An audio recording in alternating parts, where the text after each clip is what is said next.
नमस्कार श्रोताओं, आप सुन रहे हैं हमें हेलो हल्द्वानी 91.2 एफएम पे। हम है उत्तराखंड मुक्त विश्वविद्यालय के कंप्यूटर साइंस विभाग और मैनेजमेंट विभाग से। मैं Lalita Bisht, assistant professor computer science विभाग। मेरे साथ है मेरे साथी। मैं हिमानी सा। नमस्कार। नमस्कार, मैं हूँ ज्योति मनराल। नमस्कार श्रोताओं, मैं हूं doctor Nilima Budhani, computer science विभाग से। आप सभी का स्वागत करते हैं। आज हम एक बहुत ही ज्वलंत विषय पे यहाँ पे चर्चा करने आए हैं, जो आजकल हम देखते हैं कि बहुत ज़्यादा हम इस जो आम लोग हैं इसका शिकार हो रहे हैं। इसका शीर्षक है डिजिटल अरेस्ट।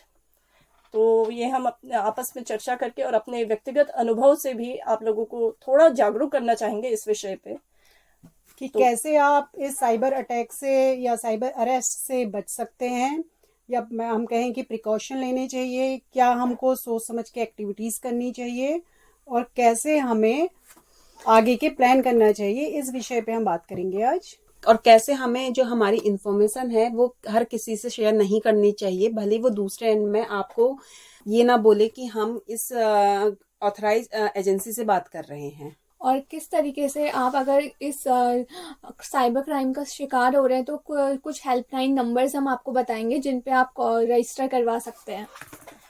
देखिए, आज सुबह ही मैं अखबार का हेडिंग पढ़ रही थी जिसमें हमारे प्रधानमंत्री जी ने ये जो डिजिटल अरेस्ट हो रहा है इसको कितना गहन एक क्राइम है, जिससे लोग आम लोगों की जिंदगी, इसमें काफी लोगों को इसको लाइफ थ्रेटनिंग हो गया है। तो हमारी आम लोगों को इस चीज से अवेयर होना बहुत जरूरी है, क्योंकि देखिए सोशल मीडिया का एक्सपोजर है, पर उस सोशल मीडिया का ही मिसयूज भी हो रहा है किसी भी इंसान को डिजिटली अरेस्ट करने के लिए। और हम चाह के और ना चाह के भी इस चीज पे इन्वॉल्व होते जा रहे हैं। हाँ, डिस्पाइट ऑफ द फैक्ट इसमें मैटर नहीं करता कि आप कितने वेल एजुकेटेड हैं या आप नहीं, आपका एजुकेशनल बैकग्राउंड, ये चीज मैटर नहीं कर रही है। ये आपके इमोशंस से खेल रहे हैं, हाँ, आपके इमोशनल वीकनेस का यूज कर रहे हैं। और वो इस तरह से सिचुएशन क्रिएट कर देते हैं कि हमारा माइंड बिल्कुल, अगर हम कहीं शून्य हो जाता है, हम कोई सोच समझने की हमारे पास उस समय कोई शक्ति नहीं रहती। हमें लगता है जो वहां से कॉल आई है वो बिल्कुल सही बोल रहे हैं।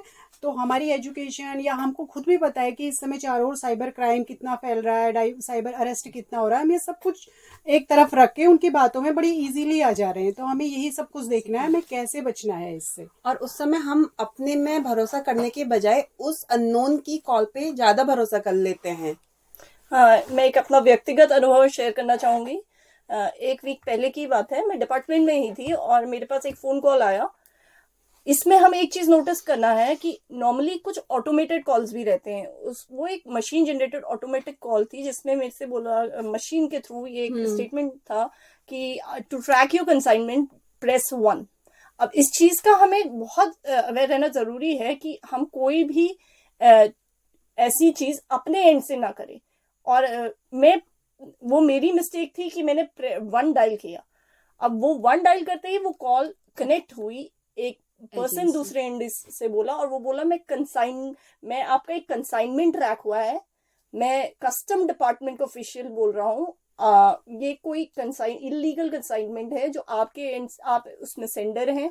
ये कंसाइनमेंट महाराष्ट्र से रजिस्टर्ड है, ये मलेशिया के लिए है और इसमें कुछ इलीगल पासपोर्ट्स हैं। अब नोइंग द फैक्ट मैं कंप्यूटर साइंस बैकग्राउंड की हूँ, स्टिल मैं उस अननोन पर्सन से 5 to 6 मिनट्स इन्वॉल्व रही एक कॉन्वर्सेशन में, जिसके बाद मैंने रियलाइज किया कि पॉसिबल है एक साइबर फ्रॉड हो सकता है। अब वो बंदा मुझसे इंसिस्ट कर रहा था कि मैं आपकी कॉल मुंबई पुलिस पे ट्रांसफर कर देता हूँ और इससे आपकी प्रॉब्लम इजीली सॉल्व हो जाएगी। बट मैं अपनी एक बात में कमिटेड रही कि सिंस आई एम इनोसेंट, मैं ये कॉल ट्रांसफर नहीं करना चाहती। अगर कोई प्रॉब्लम होगी मैं अपनी फैमिली से कंसल्ट करूंगी और उसके बाद मैं लोकल पुलिस पे जाके ये कंप्लेंट रजिस्टर कराऊंगी। एंड आफ्टर द कॉल मैंने ऑनलाइन कंप्लेंट साइबर सेल में रजिस्टर करवाई। सो फाइनली हमको यही देखना है कि हमको घबराना नहीं है, अपनी जो भी प्रॉब्लम है हमें उसको रिपोर्ट करवानी है।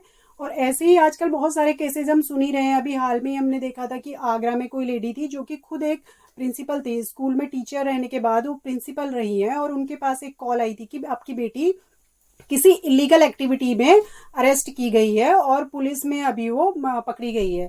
लेकिन उस लेडी को जब ये कॉल आई तो उन्हें इतना धक्का लगा कि उनको उसी समय हार्ट अटैक आ गया, जिससे उनकी जान भी चली गई। तो हमें इस तरह की कॉल ये आए दिन आप सुन रहे होंगे। हमारे साथ भी हमारे उत्तराखंड ओपन यूनिवर्सिटी में भी हमारे एक कलीग हैं, उनके साथ भी अभी 3-4 महीने पहले सेम यही एक्टिविटी हुई थी कि उनके बेटे को बोला था कि आप हम आपके बेटे के तरफ से बात करें, और वो किसी इलीगल एक्टिविटी में पकड़े गए हैं और उसको पुलिस डिपार्टमेंट ने पकड़ रखा है। तो इस तरह की जो बातें हैं वो आए दिन हम सुनने में आ रही है। तो और यही एक, अगर हम बात करें डिजिटल अरेस्ट की, तो कल ही की ये घटना है कि हमारे पास भी यही कॉल आई थी कि आपका credit card multiple password access होने के बाद वो क्या कर दिया, हमने ब्लॉक कर दिया। और फिर तुरंत एक कॉल आती है कि मैं आरबीआई से हम बात कर रहे हैं और आपका हमने क्रेडिट कार्ड लॉक कर दिया है, तो हम उसको कंफर्म कर रहे हैं कि आपका क्रेडिट कार्ड यही है, और अगर हम उसको लॉक करते हैं तो अपनी डीओबी बताइए। तो हमने उनको वो डीओबी नहीं बताई, क्योंकि मे बी वो सब एक ही गैंग के हो सकते हैं। किसी ने उसको एक्सेस करने की कोशिश की, अब जब एक्सेस नहीं हो पाया तो उन्होंने फिर डीओबी की मांगी, हम जो भी पर्सन है उससे। तो इस टाइप की घटनाएं हमारे साथ ही होने लग गई हैं। ये तो बाहर की तो बात बहुत ज्यादा दूर की बात तो मैं है। इसमें एक चीज ऐड करना चाहूंगी मैम। जैसे आज मैं उस कॉलम की मैं डिस्कस कर रही हूँ जो हमारे प्राइम मिनिस्टर ने के स्टेटमेंट को डिस्क्राइब करा था, उसमें उन्होंने एक चीज, बहुत इंपॉर्टेंट चीज मेंशन की है कि कोई भी जो ऑथराइज इन्वेस्टिगेटिंग एजेंसीज होती हैं, जो बड़ी एजेंसीज हैं, वो कभी आपको फोन के जरिए ये कभी नहीं बताएंगे कि आप किसी क्राइम में इन्वॉल्व हो। तो पहला तो ये एक इम्पॉर्टेंट चीज है कि कभी भी किसी फोन कॉल को ट्रस्ट मत कीजिए। और दूसरी चीज, इसमें वो कभी भी पैसा डिमांड नहीं करेंगे। अगर आपसे फोन में पैसा डिमांड किया जा रहा है तो 100% चांस है कि वो एक साइबर फ्रॉड है। और पहले तो वैसे कोई भी ऑथराइज एजेंसी या कोई भी हमारी जो गवर्नमेंट ऑर्गेनाइजेशन है वो फोन के थ्रू आपसे कम्युनिकेट करती ही नहीं है। वो सिर्फ ऐसी पैनिक सिचुएशन क्रिएट करती हैं कि जिससे कि आप घबरा जाएं और उसी घबराहट का वो फायदा उठाते हैं। बहुत बार आपको ऐसी कॉल्स आती हैं जिसमें आपसे आपके OTPs मांगे जाते हैं, तो कृपया आप ध्यान दें और कभी भी अपने ऐसे OTP वगैरह शेयर ना करें, बिकॉज ये सब भी एक साइबर क्राइम का ही पार्ट है। तो आप ध्यान दें और एकदम से घबराएं नहीं, सोच समझ के पहले आप देखें कि आपको OTP देना है या फिर नहीं देना है। एकदम से किसी को भी अपना OTP आपको शेयर नहीं करना है। इन केस आप किसी साइबर क्राइम, आपको लगता है कि आपको कोई फ्रॉड कॉल्स आई हैं या फिर कोई साइबर क्राइम की जो प्रैक्टिस है वो आपके साथ हो रही है, तो आपको साइबर क्राइम की कोई केस है जो आपको रजिस्टर करवाना है, तो साइबर क्राइम का जो हेल्पलाइन नंबर है वो है 1930। आप इस नंबर पे कॉल करके अपनी जो कंप्लेन है वो रजिस्टर करवा सकते हैं। इन केस आप कॉल के जरिए नहीं, आप मेल करना चाहते हैं, तो साइबर क्राइम की जो वेबसाइट है वो है www.cybercrime.government.in। आप यहाँ पे जाके भी अपनी कंप्लेन को रजिस्टर करवा सकते हैं। और अगर आपके पास कोई फोन पे कॉल आई है, जैसे कि होती है जनरली, तो आप एक संचार साथी.com करके भी एक वेबसाइट है जिसमें आप अपनी रजिस्टर करवा सकते हैं कंप्लेंट को। और आए दिन हम देखते हैं इनका एक जो ये शिकार हो रहे हैं, ये कोई 6 टारगेट होते हैं। जैसे कि एक जो पेंशन धारक होते हैं, खासतौर पे इनको पता होता है कि इनके पास इतना अकाउंट में पैसा आ रहा है, पर मंथ इतना आ रहा है, मॉनिटरिंग चल रही होती है इनकी। एक्चुअली उनको वही शिकार है बनाते हैं इसमें basically। क्या है ना, जो भी डेटा ऑनलाइन यूज हो रहा है कहीं ना कहीं उसका Data ऐसा breach। नहीं है कि किसी को भी रैंडम पर्सन को कॉल करिए, ये थोड़ा बहुत डेटा Data कलेक्ट को कर रहे access करते हैं हैं। पहले। जिसको कॉल जा रही है उसका थोड़ा सा इन्फॉर्मेशन वो कलेक्ट करते हैं। जैसे मेरी ताकि कॉल में वो मुझे थोड़ी ऑलरेडी चीजें बताएं और सामने वाला हाँ। माने कि हाँ ये बातें तो सच हैं, और उनसे रिलेट करते हैं। तो ट्रस्ट डेवलप करने के लिए और ना, ज्यादातर शिक्षित लोग इसका ज्यादा शिकार हो रहे हैं।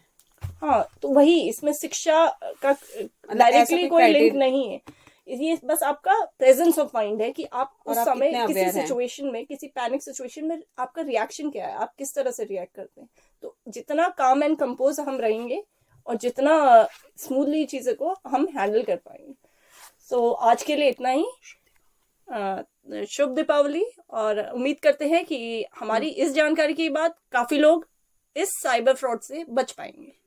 धन्यवाद। धन्यवाद धन्यवाद। आप सभी का।